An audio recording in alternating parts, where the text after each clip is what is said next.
في الأيام الأخيرة انتشر مقطع فيديو قصير لا تتجاوز مدته الدقيقة داخل الحرم المكي. يظهر فيه رجل أمن سعودي وهو يتعامل بيد مرتفعة مع معتمر مصري يجلس مع زوجته داخل الحرم. في المقطع المعتمر يقول بصوت مسموع: إيدك ما تتمدى، أنا بكلمك بكل ذوق واحترام، المفروض تتعامل كده أنت كمان.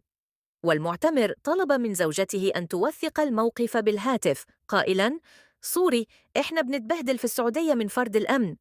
وبعد انتشار الفيديو أعلنت السلطات السعودية أن قوات خاصة بأمن الحج والعمرة باشرت بقيامها بضبط الشخص الظاهر في الفيديو الذي خالف التعليمات داخل الحرم. لماذا أثار هذا الموضوع الجدل؟ أولاً، لأن الحرم المكي مكان مقدس جداً للمسلمين في كل العالم، لذا أي تصرف فيه يفترض أن يتعامل مع الزوار بكرامة واحترام. ثانياً، التفاعل على مواقع التواصل انقسم، البعض رأى أن المعتمر ربما لم يلتزم بتعليمات الأمن، والبعض الآخر رأى أن تصرف رجل الأمن تجاوز الصلاحيات. ثالثاً، الأمر له بعد حقوقي وإنساني، فالمعتمر يتوقع معاملة حسنة أثناء زيارته، وليس الشعور بعدم الأمان أو التعامل الخاطئ. ماذا تقول الجهات الرسمية؟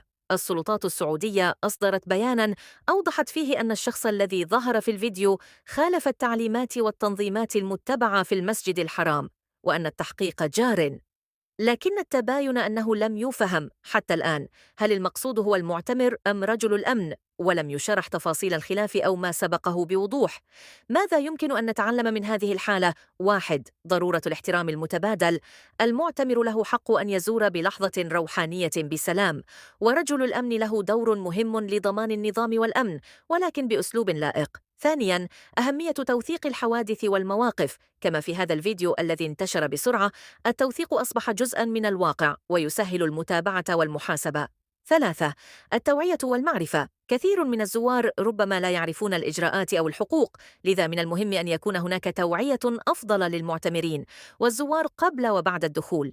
4. أن المؤسسات يجب أن تتعامل بشفافية وسرعة في توضيح الموقف، خصوصاً حينما يتعلق الأمر بمكان مقدس أو بأشخاص من دول مختلفة. في الختام، هذا الحدث ليس فقط حادثة فردية، بل يلقي ضوءاً على كيفية التعامل مع الزوار في أقدس الأماكن. نتمنى أن يكون التحقيق قد اتخذ مساره، وأن تنعكس نتائجه في تحسين الخدمة والمعاملة للجميع. إذا أعجبكم الفيديو، لا تنسوا الإعجاب والاشتراك وتفعيل زر الجرس ليصلكم كل جديد.